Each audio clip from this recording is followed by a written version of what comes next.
Mesdames et messieurs, après cette introduction digne des plus grands Gabelous, je vous souhaite un très bel après-midi au cœur des Salines Royales.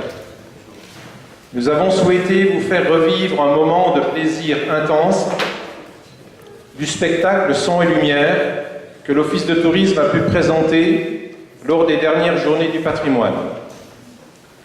Le vieux sage dieusois a suivi depuis son nuage toute l'histoire saline de Dieuze, et je le remercie très vivement.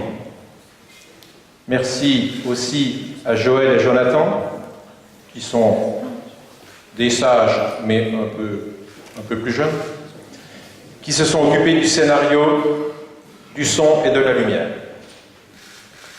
Bienvenue à toutes et à tous.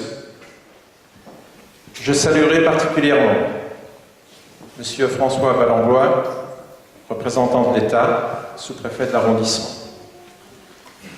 Monsieur l'ambassadeur Sabine Pop, consul général de Roumanie, accompagné par le professeur académicien Victor Crăciun et l'artiste Rémus Botaro et Madame.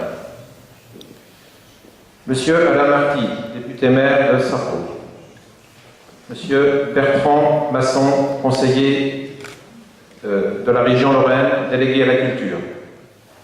Monsieur François Gaudidier, sénateur, président de la Fédération des maires de Moselle. Monsieur Patrick Weiten, président du Conseil général de Moselle. Monsieur Roland Gess, président de la communauté de communes du Saulnois. Monsieur Alain Toubol, directeur général de l'EPFL. Il devait nous rejoindre, Monsieur Toubol, il s'excuse au dernier moment, il a été pris par vraiment une urgence. Il s'en excuse auprès de vous. Monsieur François-Xavier Bieuville, directeur général de la Fondation du patrimoine. Madame Catherine Ferrand, déléguée régionale de la Fondation Total. Madame Agnès Sombrier, conservatrice en chef des monuments historiques. Mesdames et messieurs les élus. Monsieur le colonel Demange, commandant du CEFIM, messieurs les représentants de la gendarmerie et des pompiers, mesdames et messieurs les présidents d'associations, je saluerai également en particulier Jacques Schlumer. Jacques Schlumer, président de l'association des Salines Royales.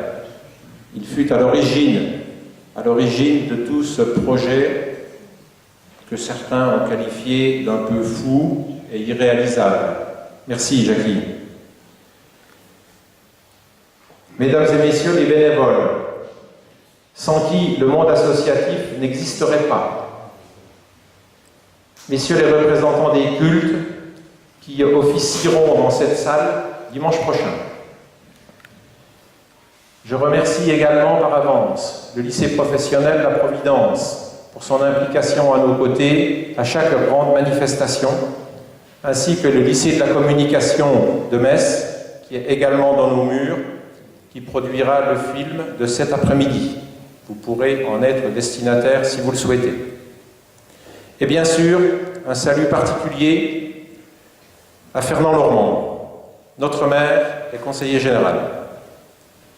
Je n'oublierai pas nos artistes musiciens qui se produiront tout à l'heure devant vous. Je citerai Madame Elsbieta Fringant et Michael Desjardins, qui nous viennent tout droit de Monaco, accompagnés par Luc Fringant. Bienvenue à Dieuze. Imaginez, en principe, la mutation va plutôt dans l'autre sens. Et là, ce sont les monégasques qui remontent sur Dieuze. Merci. Je suis très heureux de vous voir si nombreux cet après-midi pour marquer l'inauguration officielle de ce bâtiment appelé La Délivrance. Pourquoi La Délivrance? Certains d'entre vous peuvent encore se poser la question. C'est parce que dans cet endroit,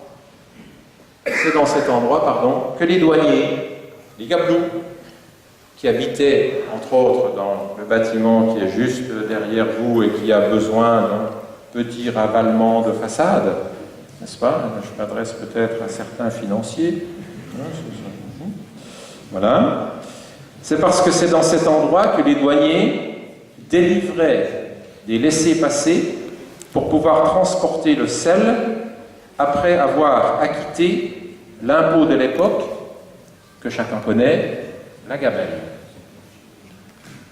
La rénovation de ce bâtiment est la première étape de restructuration complète du site des Salines Royales. Toute la mémoire de nos anciens est gravée dans ces murs. J'ai vu parmi l'assistance plusieurs de ces anciens qui ont travaillé durement à l'intérieur de ce bâtiment. Je les remercie pour leur présence. La durée de gestation du projet fut longue et quelquefois douloureuse. En effet, le projet a été lancé officiellement en 1997 avec le choix de l'architecte messin Jacques Fabry. Il est ici, monsieur Fabry. On va le voir tout à l'heure. Ah, le voilà là-bas. Merci, monsieur Fabry, vous pouvez venir avec moi. Avec le choix de l'architecte messin Jacques Fabry, une semaine après la notification par la direction régionale de la culture de l'inscription sur l'inventaire des monuments historiques des Salines de Dieuze. Je ne souhaite pas vous abreuver de dates, mais je souhaite vous en citer quelques-unes. Donc je répète, 1997, M. Fabry fait partie de notre équipe. 2000, un diagnostic géotechnique est établi et des travaux d'urgence sont réalisés sur certains bâtiments. 2003, la préfecture de la Moselle lève les doutes qui existaient sur un éventuel effondrement de la mine de sel située sous la route de Nancy. 2008, le quai de la Délivrance, trop marqué, quai de la Délivrance où chacun d'entre vous a pu fouler le parquet tout à l'heure, le quai de la Délivrance, trop marqué par les âges et les intempéries, s'effondre, laissant apparaître le bâtiment de pierre, jusque-là bardé de bois. 2009, le conseil municipal de Dieuze valide le tableau de financement des opérations. Ce tableau de financement a été bouleversé à de nombreuses reprises.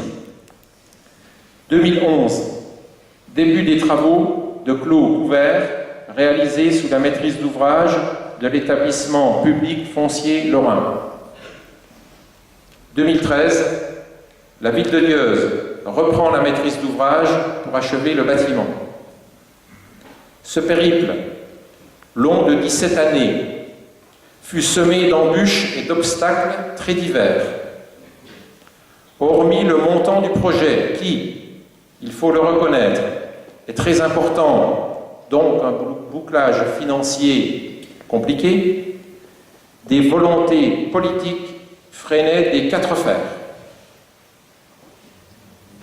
Excusez-moi.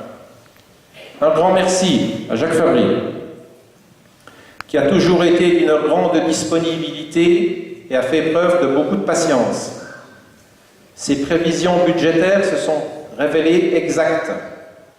Les appels d'offres ont validé des candidatures d'entreprises essentiellement mosellanes, pas dieuzoises, et nous le regrettons fortement, malgré certaines candidatures, car les marchés publics ont des règles bien précises à respecter. La coordination des entreprises a été assurée par M. Schwint, qui est parmi nous également, je l'ai vu. Il a su caler les différentes interventions, puisqu'à un certain moment, il n'y avait pas moins que 7 entreprises qui travaillaient ensemble sur le chantier. Merci à lui. À ce jour, des travaux de finition sont toujours en reste. Les retardataires, pas tous fautifs, devraient pouvoir achever définitivement les travaux pour la fin de ce mois. Merci bien entendu à toutes les entreprises qui sont intervenues et présentes cet après-midi. Merci aux services techniques de la ville et nos services administratifs qui se sont largement investis pour mener à bien cette opération. Je n'oublierai pas non plus tous mes collègues bénévoles ou employés de l'Office de tourisme. Merci aux membres du conseil municipal qui ont toujours validé les choix proposés. Merci à tous les partenaires financiers qui ont contribué à la réalisation de ce magnifique bâtiment. Et enfin, merci Fernand, notre maire, qui m'a toujours fait confiance pour piloter le projet. Je vous remercie pour votre attention.